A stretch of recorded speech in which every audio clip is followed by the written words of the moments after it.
갈라디아서 6장 1절부터 10절 말씀입니다. 제가 읽겠습니다. 형제들아, 사람이 만일 무슨 범죄한 일이 드러나거든 신령한 너희는 온유한 심령으로 그러한 자를 바로잡고 너 자신을 살펴보아 너도 시험을 받을까 두려워하라. 너희가 짐을 서로 지라. 그리하여 그리스도의 법을 성취하라. 만일 누가 아무것도 되지 못하고 된 줄로 생각하면 스스로 속임이라. 각각 자기의 일을 살피라. 그리하면 자랑할 것이 자기에게는 있어도 남에게는 있지 아니하리니 각각 자기의 짐을 질 것이라. 가르침을 받는 자는 말씀을 가르치는 자와 모든 좋은 것을 함께 하라. 스스로 속이지 말라. 하나님은 업신여김을 받지 아니하시나니 사람이 무엇으로 심든지 그대로 거두리라. 자기의 육체를 위하여 심는 자는 육체로부터 썩어질 것을 거두고 성령을 위하여 심는 자는 성령으로부터 영생을 거두리라. 우리가 선을 행하되 낙심하지 말지니 포기하지 아니하면 때가 이름에 거두리라. 그러므로 우리는 기회 있는 대로 모든 이에게 착한 일을 하되 더욱 믿음의 가정들에게 할지니라. 아멘.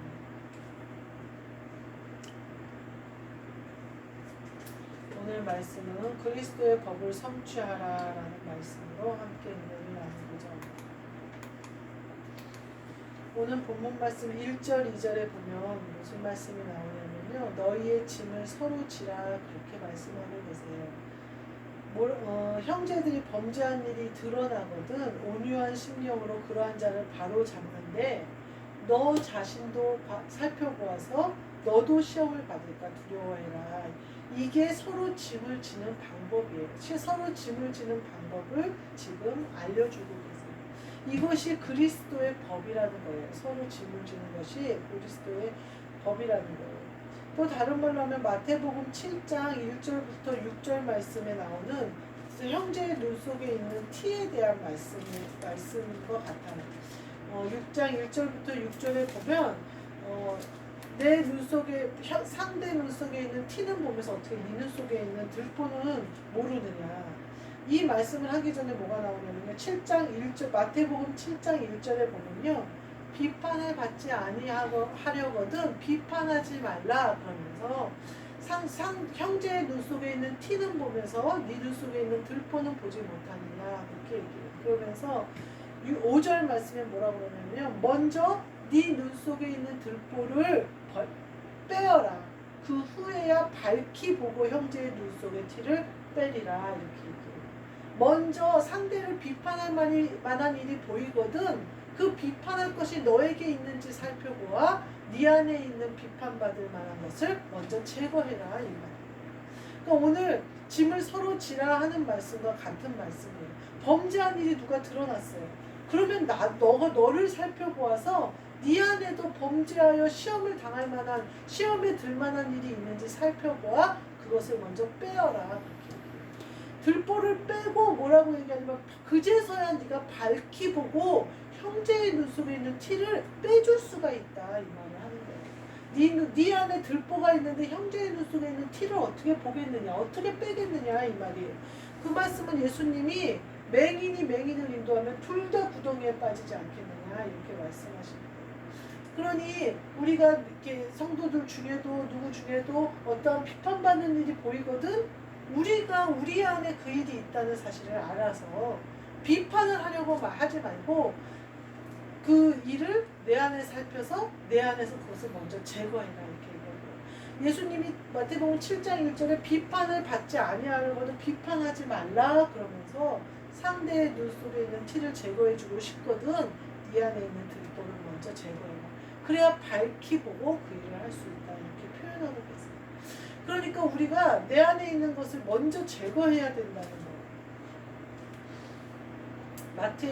이제 제가 세상에 나가서 일을 해보니까 내로남불이란 말이 딱 맞아요. 이게 무슨 뜻이냐면요. 남이 하면 비난하던 행위를 자신이 할 때는 합리화하는 태도래요. 남이 어떤 행동을 하면 비난하던 것을 내가 하면 합리화를 하는 거예요. 예를 들면 남이 하면 불륜이요 내가 하면 로맨스다 이런 유행어가 있죠 세상에서.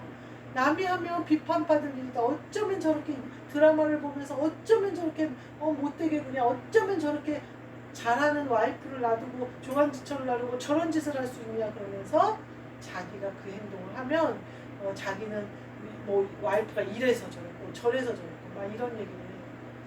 이혼 상담하는 변호사가 그러더라고요. 남편들이 와서 막 바람을 피고 이렇게 해서 이혼을 하려고 그러는데 오면은 자기 잘못을 자기가 잘못했다고 전혀 생각하지 않는 거예요. 그래서 그러면서 원인을 와이프한테 둔대요.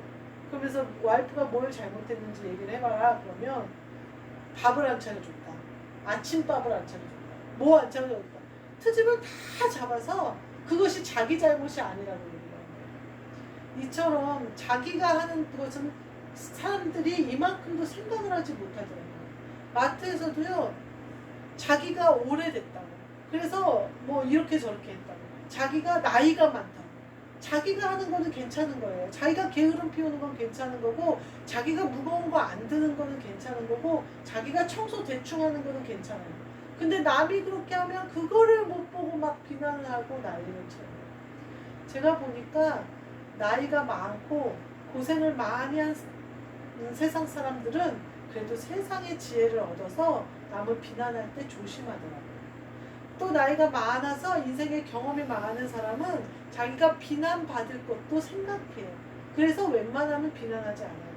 그러니까 제가 보니까 저희 마트는 나이 많은 사람이 많으니까 말이 별로 없어요. 근데 그 전에 제가 있던 마트는 젊은 애들이 많았거든요. 말이 많아요. 자기들은 잘못한 건 하나도 못 보고 남만 잘못했다는 거예요. 쟤는 왜 저렇게 덤벙거리고 다니냐, 쟤는 뭐 하고 다니냐. 비판만 하니까 어떻게 되냐면요, 다 나쁜 사람이 되는 거예요. 저 사람도 비판받을 사람, 저 사람, 그럼 그 사람도 이 사람을 비판하고 이 사람을 그러면 어떻게 다 비판받을 사람이 되는 거예요. 그런데 남이 어떤 애가 실수를 하고 모자란 아이가 들어와서 모자란 행동을 해요.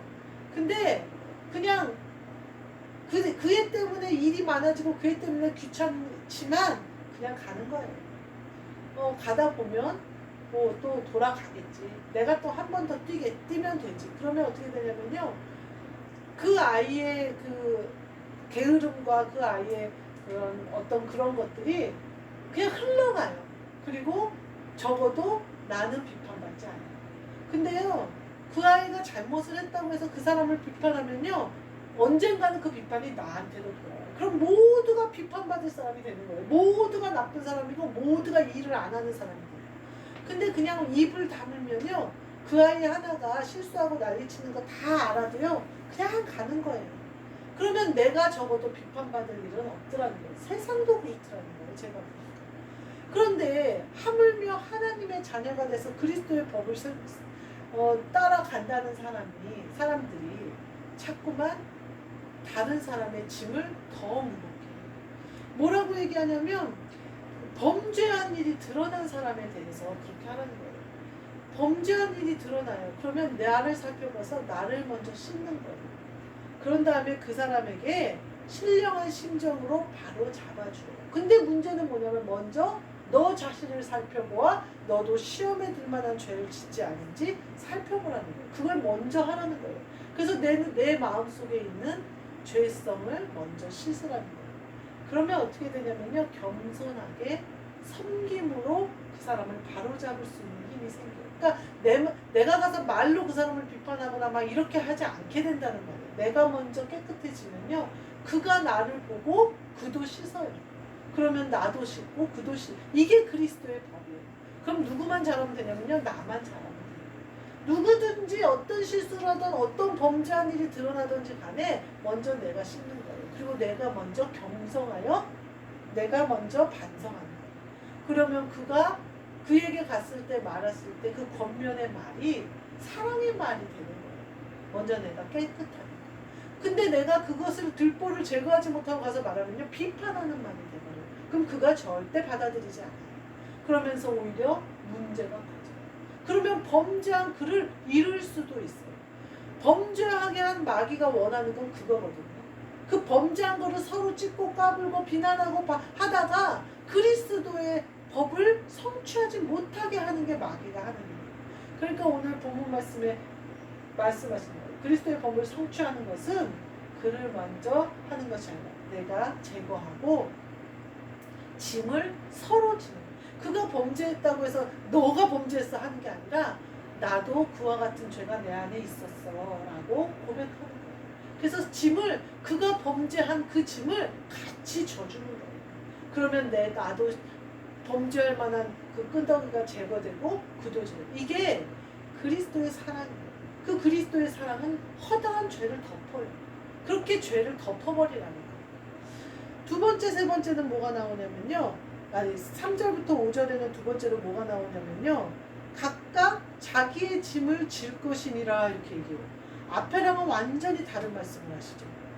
앞에는 짐을 서로 지라 그러셨는데 5절 말씀에는 각각 자기의 짐을 질 것이라 이렇게 얘기해요. 앞에서 말한 짐은 범죄한 자가 지어야 될 짐을 말하는 거예요. 그가 회개하고 돌아와야 될 그 짐, 그 범죄함으로 말미암아 져야 되는 짐은 너희가 서로 져서 서로 회개하고 서로 씻어서 서로 짐을 져줘라 이 얘기를 하는 거고, 뒤에 나오는 짐은 십자가, 각각 자기에게 맡겨진 십자가를 얘기하는 거예요. 이 짐은 벗어버릴 것도 없고 뭐라 그럴까 어떻게 벗어버리고 갈 수 없는 짐을 말하는 거예요. 3절부터 보면요. 누가 아무것도 되지 못하고 된 줄로 생각하면 스스로 속임이라. 예수 그리스도 외에는 스스로 된 사람이 없어요. 의인이 된 사람이 없어요. 예수님 외에는 의인이 된 사람이 없어요. 그리고 사람으로는 그 어떤 사람도 의인이 될 수 없어요. 오직 예수 그리스도를 힘입어서 우리가 의인이 되는 거예요. 그래서 우리가 그리스도 예수의 모습을 온전히 입은 사람만이 온전하게 되는 건데, 이것은 우리가 천국에 들어가야 육신의 장막을 벗어야 끝나는 일이에요. 오직 열심을 다해 힘을 다해 다름질을 하는 표대를 향하여 달려갈 뿐이지 이미 이루었다 함도 아니요 온전해졌다 함도 없어요. 우리에게는. 우리가 육신을 입고 있는데 내가 그리스도 예수의 형상을 온전히 이루었다고 말할 사람이 누가 있냔 말이에요. 아직 육신을 입고 있는데, 내 생각이 있고 내 마음이 있고 내 몸이 있는데 그리스도 예수의 형상을 내가 어떻게 온전히 이루었어요? 이루지 못해요. 그러니까 우리는 스스로 된 사람은 없어요. 내가 무엇을 해서 경건하다고 한들, 내가 40일 금식 기도를 했다고 한들, 내가 24시간 먹지도 자지도 않고 기도하고 예배드렸다고 한들 우리는 스스로 될 수가 없어요. 오히려 세상에 살지만 그리스도 예수가 내 안에 임재하시는 것을 잊어버리지 않고 사는 사람이라면 그 사람이 오히려 온전함에 가까울 수 있겠죠. 그러니까 뒤에 뭐라고 그래요? 너희가 만약에 됐다고 생각한다면 너희 스스로를 속이고 있는 거다. 그것 같은 거짓말이 없다는 거예요. 각각 자기의 일을 살펴보라는 거예요. 자랑할 것이 자기에게는 있어도 그리스도와 나누는 은밀한 기쁨과 그리스도와 나누는 은밀한 사랑은 나에게는 있어요. 그래서 내가 이 은밀한 기쁨과 이 은밀한 그 교통하심을 누릴 때 우리는 스스로 막 자랑을 하고 싶어요. 왜냐하면 그리스도가 나와 함께 하시니까. 나 그리스도의 신부가 됐어. 나 결혼했어. 나 그리스도와 한영됐어. 자랑하고 싶어. 이렇게는 할 수 있어요. 그러나 남에게는 있죠. 그 비밀을 남이 설명한다고 알겠어요? 내가 남에게 그것을 내 그리스도가 나에게 임재하셔서 이 기쁨이야. 그 기쁨에 그는 참여할 수가 없어요. 그 기쁨은 그리스도와 내 것이에요. 그러니까 각각 그리스도께 나아갈 때는 자기 십자가를 지고 나아가라 이 말이에요. 남이 내 짐을 져줄 수도 없고 내 기쁨에 참여할 수도 없다 이 말이에요. 마태복음 16장 24절부터 28절에 보면 각각 자기의 십자가를 지고 따라와라 하시면서 24절에 뭐라고 그러셨냐면요. 누구든지 나를 따라오려면 자기를 부인하고 자기 십자가를 지고 나를 따를 것이다 이렇게 말씀하셨어요. 이게 바로 예수님과 나 그 사이에서 발생하는 모든 것은 서로 지는 게 아니에요. 그것은 각각 지는 거예요. 그러니까 우리가 은밀한 가운데 그리스도와 나는 그 은밀함은 굳이 남에게 교훈처럼 말할 필요도 없고 가르치려고 말할 필요도 없어요. 그건 각각 지는 거예요. 본인이 각자 지는 거예요. 제가 마트에 있는데 한 6살쯤 된 꼬맹이에요. 학교를 들어갔으려나 말라나 등치로 봐서는 초등학생 같기도 하는데 하는 걸로 봐서는 어린 것 같아요. 수박을 사자는 거예요, 엄마한테. 그러면서 엄마가 차를 안 갖고 와서 엄마가 수박을 들고 가려면 너무 힘드니까 다음에 아빠랑 왔을 때 사자 그래요. 그러니까 자기가 들고 갈 수 있대요, 수박을. 잠깐은 들겠죠. 그 앞에서 잠깐은 들겠지만 그걸 어떻게 집까지 들고 자기는 집까지 들고 갈 수 있대요. 막 고집을 부리는 거예요. 그러니까 엄마가 그러면 배달을 시키자. 수박을 사서 배달을 시키면 집에 와서 기다리면 아저씨가 갖다 주실 거니까. 아니라고 자기가 들 수 있다는데 왜 배달을 시키냐고 막 난리를 치는 거예요. 거기서 그 실랭이를 하느라고 엄마도 목소리가 점점 커지고 이제 엄마가 점점 화가 나니까 이제 점점 목소리가 커지고 애는 이제 울기 일보 직전이고 난리가 났더라고요. 수박 앞에서 막 띵깡을 부리니까 엄마가 이제 끌고 나가서 수박도 안 사고 자기 사려고 거기 놨던 것도 다시 갖다 놓고 애 끌고 막 나가더라고. 승질이 나가지고 엄마가. 우리가 각각 짐을 지는 건 이와 같아요. 어떤 사람은 어린아이예요. 수박 들고 못 가요. 그 마트에서 그 앞에 가다가도 떨어뜨려서 깨질까봐 직원들이 다 눈을 동그랗게 뜨고 보고 있는데 지가 들고 가겠다고 난리를 치는 거예요. 내 십자가는만 내가 지면 돼요. 내 십자가 말고 남의 십자가도 내가 지겠다고 그거 못 져요. 아무리 수박을 먹고 싶어도 내가 들고 갈 수는 없어요. 어른이 있어요. 같은 집에 사는데 엄마가 있어요. 근데 엄마도 힘들어서 집에까지 수박을 못 들고 가겠다는 거예요. 그래서 엄마가 뭐라 그래요? 엄마가 다 큰 사람이 어린애한테 그럼 좀 기다려라. 배달을 시켜주마. 그런데 그것도 못 기다리겠다고 떼굴떼굴 구르니까 어때요? 그날 수박 못 먹어요. 엄마 화나서 끌고 나갔어요. 혼나요. 하나님이 그럼 좀 기다려라. 교회 어른이 좀 기다려라. 그러면 하나님이 주실 거다 그래요. 하나님이 지금 주셔야지. 나 지금 부도 나게 생겼는데 지금 막아주셔야지. 언제 막아주시냐고. 부도 다 터진 다음에 막아주시냐고. 부도도 못 막고 받을 복도 못 받아요. 아멘을 해야죠. 아멘을 해야죠. 순종해야죠. 순종하면요 수박도 먹고요. 집에 가서 가만히 시원한 데서 기다리면 수박이 딱 배달돼서 온단 말이에요. 깨지지도 않고.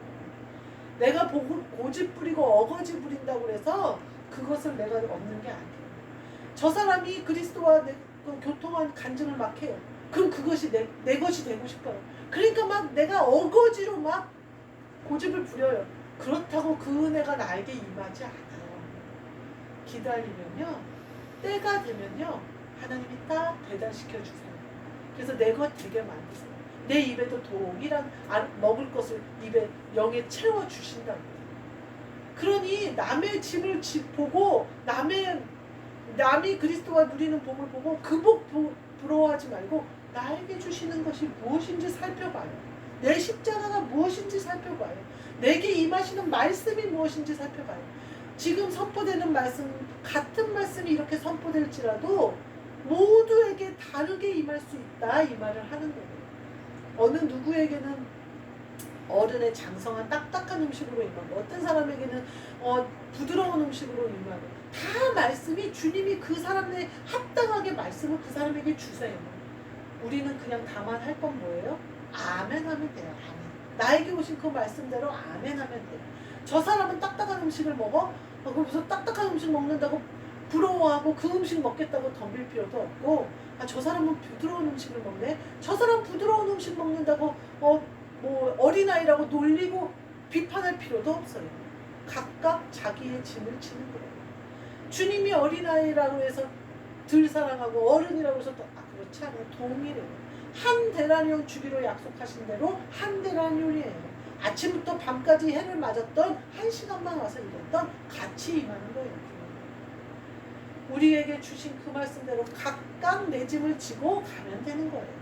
교회 안에 있다고 해서 다 짐이 다른 게 아니에요. 어린아이는 어린아이가 질 수 있는 짐을 져야지 어린아이가 이불 포짐을 질 수는 없잖아요.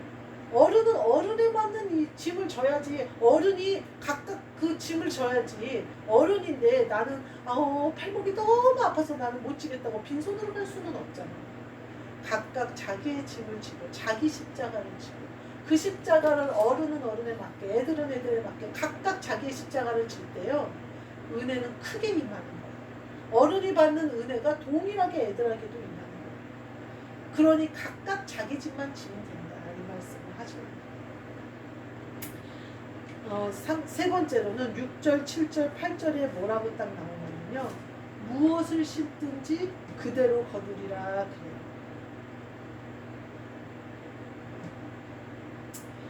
누가복음 6장 43절부터 45절에 보면 그 말씀이 나와요. 나무는 각각 그 열매로 아나니 그래요. 가시나무에서 무화과를 또는 찔레에서 포도나무를 따지 못하느니라 그래요. 어떤 나무가 지나가다가 시골에서 볼 때 아유 저 나무 무슨 나무인지 모르겠네. 근데 그 나무에 살구가 열어요. 그럼 무슨 나무예요? 살구나무예요. 저 나무는 무슨 나무인지 모르겠네. 그런데 저 나무에 무화과가 열려요. 그러면 무화과 나무예요. 제가 시골에 가면 저는 시골에 안 살아봤기 때문에 나무들을 거의 분간을 못해요. 특히 자두나무인지 살구나무인지 복숭아나무인지 이거 잘 몰라요. 그 외에 그 가로수 아파트 같은 데다 이렇게 심어놓은 나무들이 있어요. 무슨 나무인지는 몰라요. 근데 가을이 되니까 대추가 주렁주렁 여는 거예요. 무슨 나무인지 모르고 지나다녔었는데. 그러면 아이고 저게 대추나무였었구나. 저는 그렇게 알아요. 그리고 그냥 보통 나무인 줄 알았는데 가을이 되니까 살구가 막 열어요. 나무 아파트에 심겨놓은 나무요. 그럼 아이고 저 나무가 살구나무였구나 이렇게 알아요. 어느 날은 보면 매실이 열어요. 그러면 저 나무 매실나무였구나 이렇게 우리가 알아요. 오늘 누가복음에 제가 보니까 나무는 각각 그 열매로 안 돼요. 그러니까 나무를 알아보려면 열매를 봐야 된다 이거예요. 만약에 내가 가시나무인 줄 알았는데 그 나무가 무화과를 맺었다면 그 나무는 가시나무가 아니었던 거예요. 무화과 나무였던 거예요. 가시나무는 무화과 열매를 맺을 수 없으니까요. 내가 찔레나무인 줄 알았어요. 그래갖고 막 저거는 찔레나무구나 라고 생각해서 막 찔레나무가 이렇게 감아 올라가면서 막 찔레가 나무가 돼요. 근데 어느 날 포도송이 밟았어요. 그럼 내가 찔레나무인 줄 알았던 그 나무가 찔레나무가 아니었던 거예요. 포도나무였던 거예요. 포도나무가 여는 찔레나무는 없으니까. 포도 열매가 열었으면 그 나무는 포도나무인 거예요.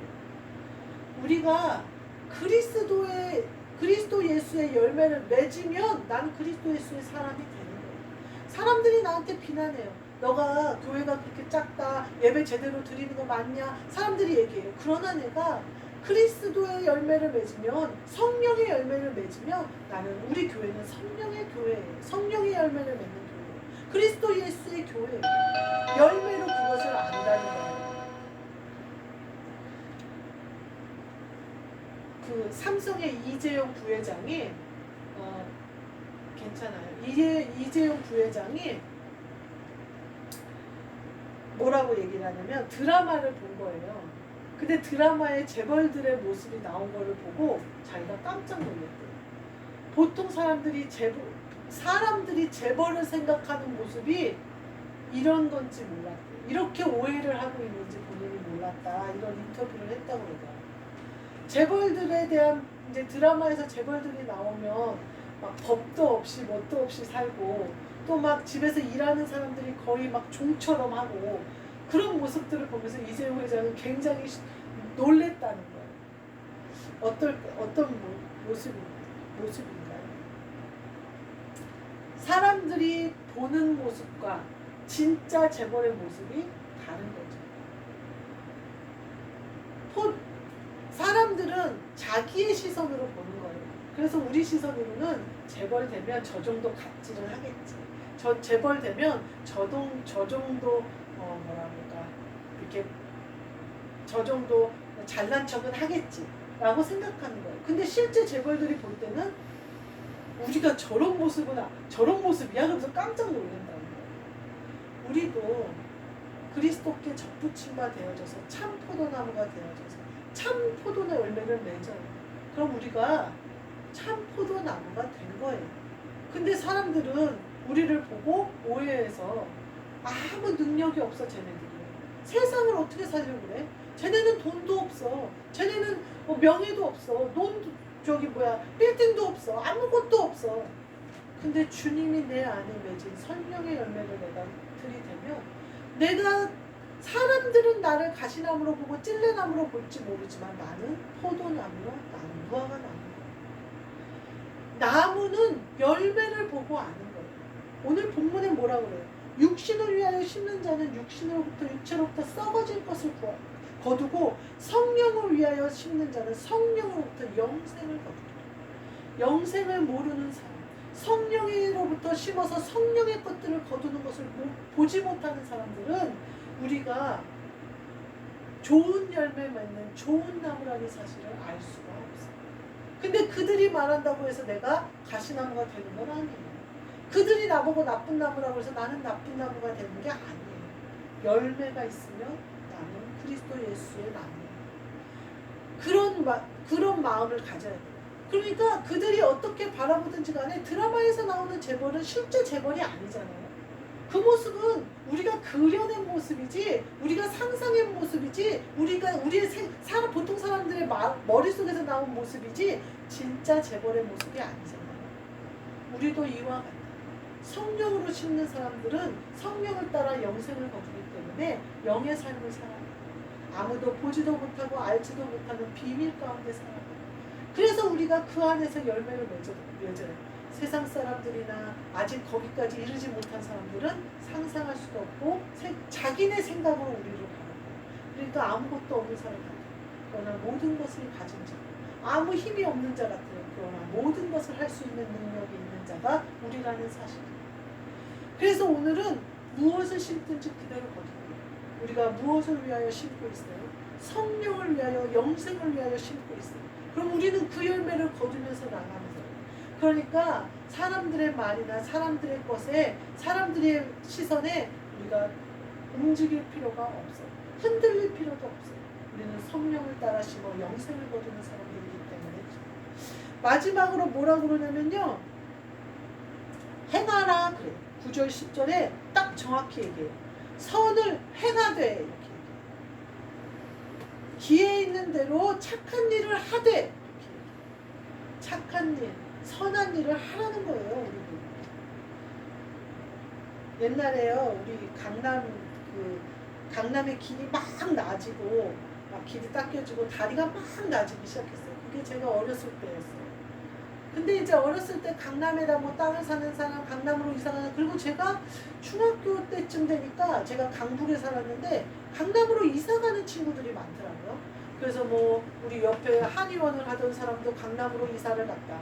뭐 옆에서 뭐 의사를 하던 사람도 강남으로 이사를 갔다. 여기서 동대문 시장에 상가를 엄청 많이 가지고 있던 장사하던 사람도 강남으로 이사 갔다. 이 소리가 많이 들려요. 그 친구들이 강남으로 이사를 많이 가더라고요. 그리고 나서는 어느 날부터는 강남을 지나갈 때마다 어른들이 그러는 거예요. 아유, 그때 여기다 땅을 샀더니 내가 여기 땅 살려다가 말았는데, 내가 거기 여기다 뭘 하려다 말았는데, 그 얘기를 많이 하는 거예요. 아우, 여기가 옛날에는 다 물이 차가지고 미나리만 컸었어 막 이러면서, 옛날에 여기가 다 배밭이었어, 아주 허허 벌판에 막 이랬어. 김포를 제가 왔더니요, 처음에 아파트 몇 동만 똑똑 있고요, 다 논밭이에요. 지금 여기도 다 논밭이었고 저희가 사는 운양동도 다 논밭이었어요. 그때 우리가 맨날 그러면서 둘이 그래, 그때 땅을 샀어야 되는데 그때 땅을 샀어요. 행한 사람은 하나도 없어요. 가서 산 사람이 하나도 없어요. 가서 산 사람이. 저희도 그렇고 저희 손주도 그렇고 행하지를 않았어요. 생각은 해봤고 말은 해봤는데 행동을 하지 않았어요. 행동을 했었으면 어떻게 될까요? 지금 그것이 내 것이겠지. 행동을 했었으면 내 것이, 운양동 땅이 내 거였겠고 구례동 땅이 내 거였겠죠. 그때 당시도 지하철이 들어올 거라는 계획은 있다. 그러면서 막, 그러니까 저희 보기엔 어때요? 허허벌판에 논밭인데 값은 있는 대로 뛰어갖고 저걸 그 돈 주고 왜 사? 이랬죠. 지금은 그거에 10배, 20배 갖다 뛰었죠. 근데 행하지 않은 거예요. 그러니까 내 것이 아니에요. 그림의 떡이에요. 아무리 그때 논밭인 걸 알았고 그때 얼만큼 싼 것을 알았을지라도 지금 오르고 지금 이렇게 개발이 되고 아파트가 다 들어섰는데 내 것이 아니에요. 왜냐하면 내가 행하지 않았기 때문에. 우리가요, 그리스도의 일도 마찬가지예요. 선을 행하고 착한 일을 행해야 성령의 열매가 내 것이에요. 선하고 아름다운 그리스도 예수의 마음이 내 것이에요. 내가 그리스도 예수의 마음을 품었는데 행하지 않으면 그것이 내 것이 되지가 않아. 내 것으로 인치는 것을 사도 바울이 뭐라고 얘기했냐면 내가 복음을 전하는 것으로 내가 인친다 이렇게. 내가 교회를 세우고 때를 얻든지 못든지 그리스도 예수의 복음을 전하는 것으로 내가 표대 대신 그리스도 예수를 쫓아가는 것을 인친다. 내 구원을 완성한다 이렇게. 우리가 열매 맺는 것은요, 인치는 것은요, 그것으로 행함으로 내가 말로 행동으로 행함으로 드러나는 거예요. 야고보서 2장 26절에 영혼 없는 몸이 죽은 것 같이 행함이 없는 믿음은 죽은 거다. 영혼 없는 몸은 죽은 거잖아요. 영혼이 딱 떠나고 나면 몇 시 몇 초에 사망하셨습니다 그래요 의사가. 그래갖고 영혼이 없어요. 그래서 그 몸은 이제 흙으로 묻히든지 화장을 하든지 해요. 죽었으니까 이제 더 이상은 소생할 그게 없으니까 그렇게 해요. 근데 믿음이 행함이 없는 믿음은요 그와 같이 죽었대요. 영혼이 없는 몸처럼 죽은 거예요. 그 믿음으로 뭘 하겠어요? 영혼이 없는 몸뚱이가 뭘 하겠어요? 행함이 없는 믿음이 뭔 기적을 일으키겠어요? 하나님이 우리를 사용하실 때 우리의 행함이 있어야 믿음이 내 것이 돼요. 그 믿음이 드러나요. 행함이 없다면 믿음은 드러나지 않아요. 행함으로 교회가 세워지고요. 행함으로 내가 성전이 되어지고요. 행함으로 내가 하나님이 이 땅에서 나에게 주시고자 하시는 것이 내 것이 되어져요. 행함으로 내가 성령의 열매를 맺어가고요. 행함으로 내가 그리스도 예수의 마음을 품어요. 우리가 마지막까지 행하시고 오늘 서로 그리스도의 법을 성취하는 서로 짐을 지는 것도 행하셔야 돼요. 그러니까 남을 비판하면 안 되겠죠. 남이 짐 지고 가는데 갖다 누르면 안 되겠죠. 같이 져서 내 안에 있는 들보를 제거하셔야 돼요. 내 짐을 지고 가면서 내 짐은 무겁고 왜 제 짐은 가볍냐고 하면 안 되겠죠. 각각 짐 각각 지고 가래잖아요. 내가 질 만큼 지고 가는 거예요. 그것을 행해야 된다는 거예요. 내게 주신 그 십자가 넉넉히 감당하고 가라는 거예요. 그리고 성령으로 심어 영생을 거두시는 것도 행하셔야 돼요. 예배도 영으로, 기도도 영으로, 내 영이 살아있고 성령이 지금도 계시고 그리스도가 내 안에 24시간 떠나지 않고 계시다는 것을 깨달아 알고 그 뜻대로 행하시고 그리하여 믿음으로 열매를 거두시고 소망의 열매도 거두시고 사랑으로 허다한 죄를 덮는 열매를 거두시고 주님이 내게 주시는 영의 열매와 이 땅에서 거부가 되는 열매를 모두 거두셔서 축복받으시고 저와 여러분이 되시기를 주님의 이름으로 축복합니다. 아멘. 기도하겠습니다. 하나님 감사합니다. 우리에게 주신 그리스도의 법을 성취하게 하셔서 그것을 행함으로 열매를 거두게 하여 주옵소서. 그리하여 모든 것이 합력하여 선이 되는 그 복이 우리에게 임하게 하여 주옵시고 전화 위복이 되는 아름다운 복들이 우리에게 임하게 하여 주옵소서. 성령을 따라 행하여 영생을 거두는 사람들에게 임하는 아름다운 복이 임하게 하사 영이 잘된 같이 범사가 잘되고 하늘에서 잘된 같이 이 땅에서도 잘되는 하나님 아버지께서 원하시는 아름다운 축복 가운데 사는 우리 모두 되도록 함께하여 주옵소서. 예수 그리스도의 이름으로 기도하옵나이다. 아멘.